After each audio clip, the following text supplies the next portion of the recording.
I'm going to just give you a brief overview of why some of the traits of ASD level 1 cause a problem in the relationship. With true dyed-in-the-wool ASD level 1, it is a developmental disorder, and that's the key term. What does that mean, developmental? It means that the social emotional portion of the brain is underdeveloped relative to the logical part of the brain. So if you have ASD level 1, you're somewhat low in social and emotional intelligence. That doesn't mean that you don't have social skills or that you don't have empathy, although she may argue that point.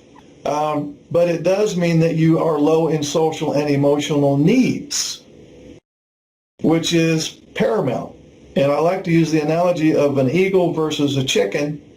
An eagle has wings, uses them often, needs them to survive.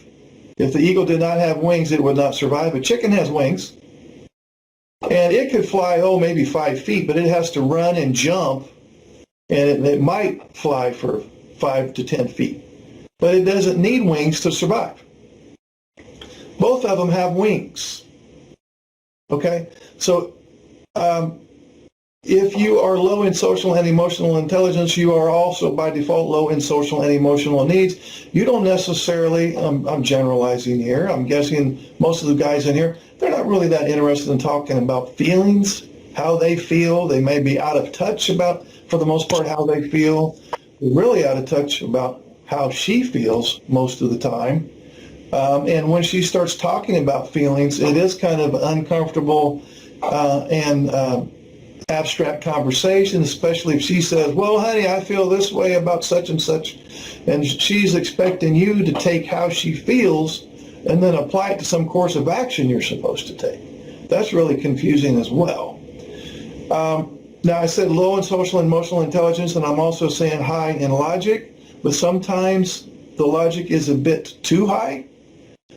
If you have an overly logical brain, you have a brain that is an overthinking brain that tends to get stuck on one detail, hyper-focused on one detail and fails to see the big picture, hard to generalize, those types of things. So that, in a worst case scenario, you have a high logical brain that's almost an overthinking brain, and you're low in social and emotional intelligence. Now you take her, the NT wife, you have damn near the 180-degree opposite scenario. So you can see immediately why we have this problem. She is high in social and emotional intelligence. She's not as high in logic as you, but she has logic, of course, but it's not up there with you. But she has a lot of social emotional intelligence, and by default she has what? A lot of social and emotional needs. She is the eagle that has to use those damn wings to survive. Chicken, you could chop a chicken's wings off. He would be fine. I'm missing my wings, but I can still do what I want to do. She has to have her social and emotional needs met to a significant degree, or she is going to do what your wife has done. She's going to complain. She's going to get angry. She's going to be hurt. She's going to talk to you about how she's emotionally deprived and has Cassandra syndrome, and Lord only knows what else she has thrown at you. So this is why we have that dilemma. So the moral to this little speech is it shouldn't be a big surprise to you why there's conflict. And nobody is doing anything wrong. You aren't bad people in here that are behaving badly, and you're purposely trying to be selfish, insensitive, uncaring, narcissistic, sociopathic, and whatever other things she's called you. I'm guessing that the vast majority, if not everybody in here, wants to make her happy. You really wanted to make her happy. You tried to do right, but what I've run into with guys that on the spectrum is they haven't quite figured out how to get that done, and they often say, it doesn't matter what I say or do, it's never good enough. And honestly, they're tired of being a failure. And they're tired of hurting her. And so what ends up happening is they kind of start disconnecting. Because, if you're no good at basketball, and every time you get out there on the court, you're an embarrassment to the team, eventually you go, this, and you sit on the bench. So if you're if you really suck at having that strong emotional reciprocity that your super intelligent, in the social and emotional sense, wife has, and you can never quite get up there, at an unconscious level, or maybe even a conscious level, you kind of lose hope, and you've kind of lost faith in yourself. Your confidence is in the toilet. Your self-esteem is probably in the toilet. And you almost feel like you're better off just to mind your own business because it's too much trouble.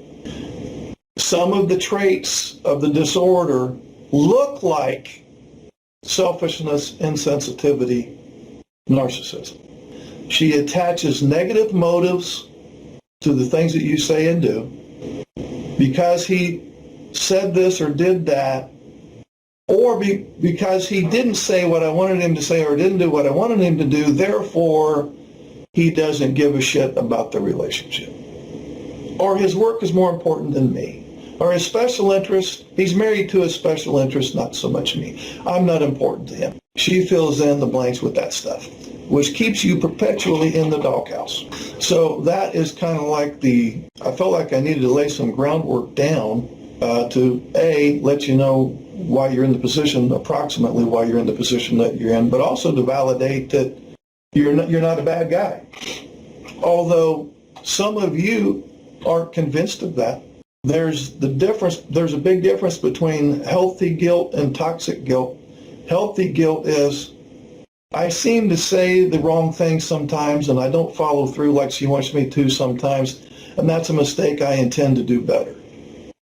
That's just healthy guilt. There's nothing wrong with that. But some of the guys in here have made the leap from healthy guilt to toxic guilt, and that is, I'm always messing up. I never get it right.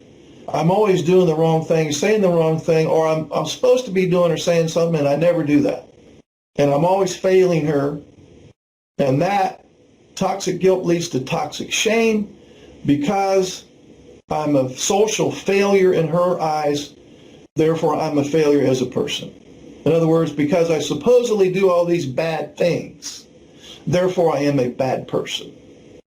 And I run into guys on the spectrum that they are there with the toxic shame, that they really believe that at their core they're flawed, defective somehow, which really makes it almost impossible to have a relationship with her, because if you've gone that far, you've convinced yourself that there's no use in trying.